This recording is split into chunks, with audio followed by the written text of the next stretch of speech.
Deși a băgat spaima în vest europeni și guvernanți, migrația este văzută de cei mai mulți cetățeni de Republica Moldova ca oportunitate. Depășind barierele înguste ale terminologiei, ea își arată coții în orașe, în sate și în statisticile diverselor organizații. Conform datelor oficiale, Republica Moldova are doar 3,6 milioane de cetățeni, dintre care circa 50% sunt plecați la muncă în străinătate, iar numărul celor care doresc să emigreze este în continuă creștere.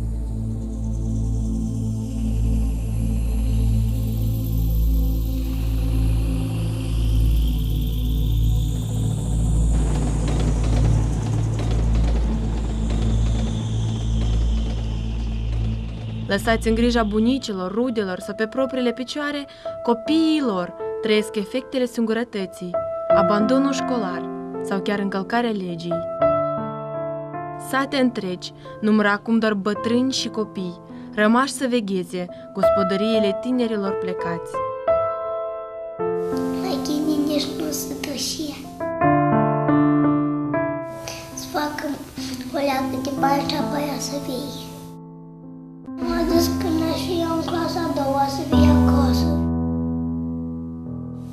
Dar ea dorm singură.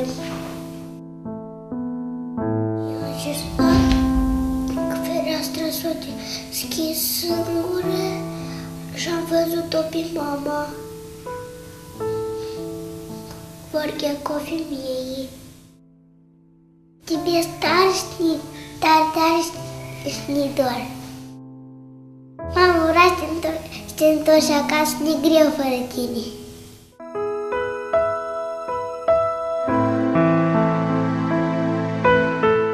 Pe contract, dar eu știu, că la primăvară se vin.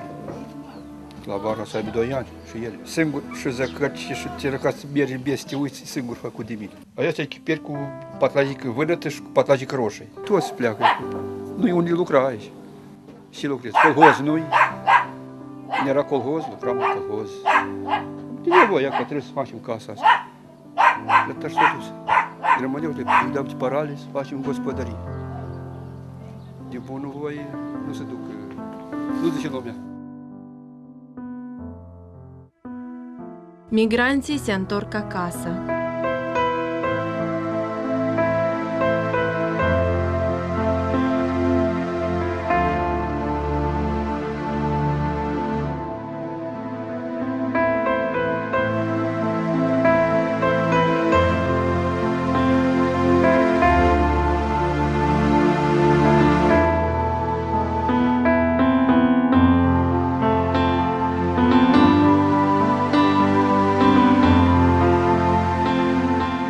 După o scurtă perioadă de timp, sănătatea le dă mari bătăi de cap imigranților.